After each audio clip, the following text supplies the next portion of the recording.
Bonjour, travelers! Are you ready for the first episode of Adventure Trail series Let's Go Solo? Today we'll be getting to know our traveler Chhavi Sharma. Let's get started.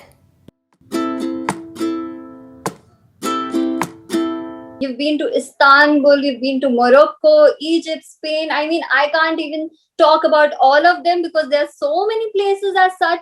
So, first of all, how was your experience? Because this is a very big question, but I'll just ask you the memorable moments that you had in that, like together in a go, going to all these places is surely like a big feat. And how was your planning and contemplation process? Please tell us about that. Yeah, surely, Aabdika. So it was a very well-planned trip, to be very honest. This was my first trip ever abroad. If you don't want to consider Nepal or Bhutan, because you can just walk through the borders of Nepal and Bhutan. Well, it was a first trip, and it was under planning for 2 to 3 years probably. I'd prepared itineraries and I'd planned, but there was never the right travel partner to go out with. Of course, when you go out, you cannot be right out or on your own. So I planned it with a girl. She was in fact an assistant professor in one of the colleges, and she was well experienced. So we had planned the entire itinerary, and I mean there was a lot of excitement from her part as well. But something happened with our flight. Something swapped, and there was some visa process. And you'd not believe, actually, I was on my own for the initial 3 days on my trip to Morocco. So I think you are made to do what you never planned to do. So I was on my own for the initial 3 days. She joined me a bit late. So yeah, it was very exciting, and I never felt out of the place because I was mentally prepared that yes, this is what I'm going to do. And once you're a Delhi girl and you have traveled India, so I've been to Banaras on my own. I've been to Hampi, with a friend, and been to a couple of northeastern places. So south to north, if you've covered, and with a girl pal or on your own, then if you go out, it's just that the language may not be same, which is the case in India as well. But at the same time, in terms of safety and all, there's no problem at all. In terms of memorable moments, you would say, I think we would need at least couple of days to sit together and discuss that.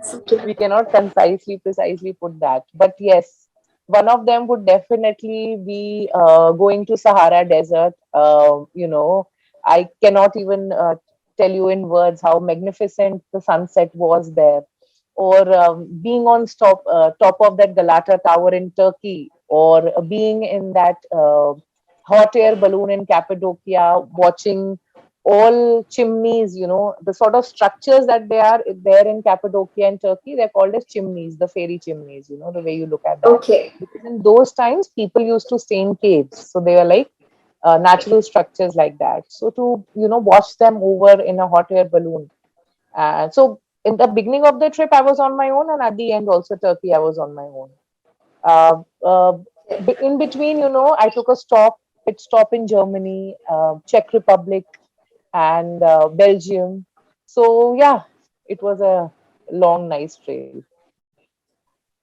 I can see the happiness like on your face right now, and it's giving me so much energy because I can see that you were so excited over there and you explored it so beautifully and so soulfully.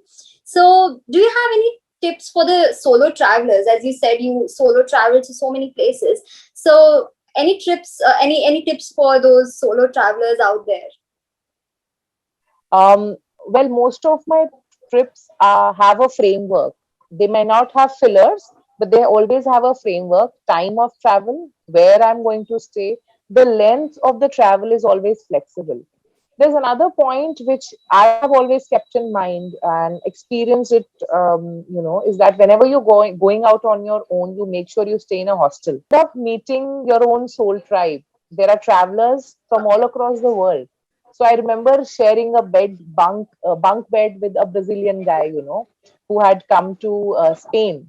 So all his memories, all his childhood memories of Brazil.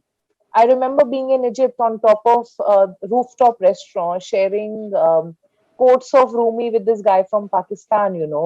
So he heard me speaking and he said, "You know Urdu very well. Are you from Pakistan?" I said, "No, I'm from Delhi." So he came to me, we sat and we started discussing about music, transcending India and Pakistan. So the common thing between these places is that I stayed in a hostel. And then you meet people like minded and you can always plan a few trips with them.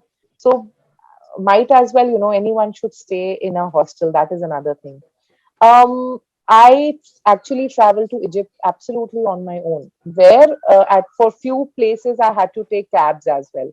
So they were cab drivers, who were there. So whenever you're there, always respect the country's rule. So for example, in Egypt, you are not supposed to sit in the front seat with the driver. It is not a very respectable thing. Yes. So you always sit at the back, right? To gel actually with the locals, and you have to know what they do, what they like. So do you like read about a place first, because obviously you are a history teacher, so you might know a lot of things that others might not know, but like the very nitty gritties of the place, right? So do you read about it first, or you just let the adventurer go wild and just explore it as it is? To be very honest, my framework is always prepared. I don't read up much, so I'm always flexible. So 10 days, if I am in Turkey, I know I want to be in Istanbul and Cappadocia and say Ephesus.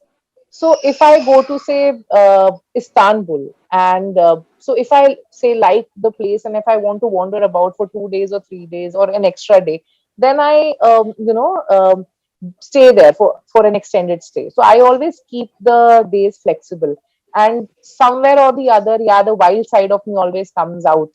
I avoid any GPS while I'm on the street, especially because when you go to Europe and when you go to Africa or any such place, you do the best of it. You go there, you ask the people, what are the best things to be seen, and you always travel by foot as much as you can. So when you travel by foot, I think planning will not help you as much as your intuitions, your likes. Sometimes you're amazed by a mosque so much, and you would just want to spend 1 hour in that mosque.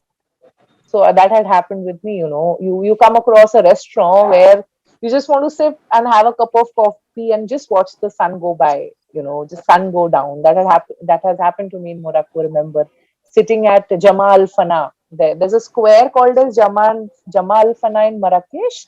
So I Okay. remember it's just 1 hour, 2 hour, 3 hour. It was a Ramzan time, a beautiful time. And for at least 2 hours, we were just sitting on that rooftop having some Moroccan mint tea and just watching the sun go by. So planning helps overall, but in between, yeah, you spend the time the way you want. Beautiful, totally, very, very beautiful. Like obviously you're a teacher, so you tend to bring all the experiences that you have had in all these journeys into the classroom. So obviously traveling must help in teaching, totally. But how does it work vice versa? Does teaching help in traveling? We would like to know about that. Wow, that's something very interesting. And yes, that does happen because that has happened before. Because I remember visiting Lothal a couple of years back, and say looking at those walls at Lothal, I knew what they were. Looking at a few stones, I knew. So you can know that the stone is from Paleolithic age or a Mesolithic age. So definitely somewhere or the other, I feel I have a little edge over the other travelers because I may not need a guide every time I go out. I remember being in Banaras and I met these 10, 15 foreigners and they said, "Oh, wow, you're a history teacher." Has also helped me and people around me. So history has helped me in many ways. Subscribe to our channel and press the bell icon to never miss any update. New episodes coming up soon.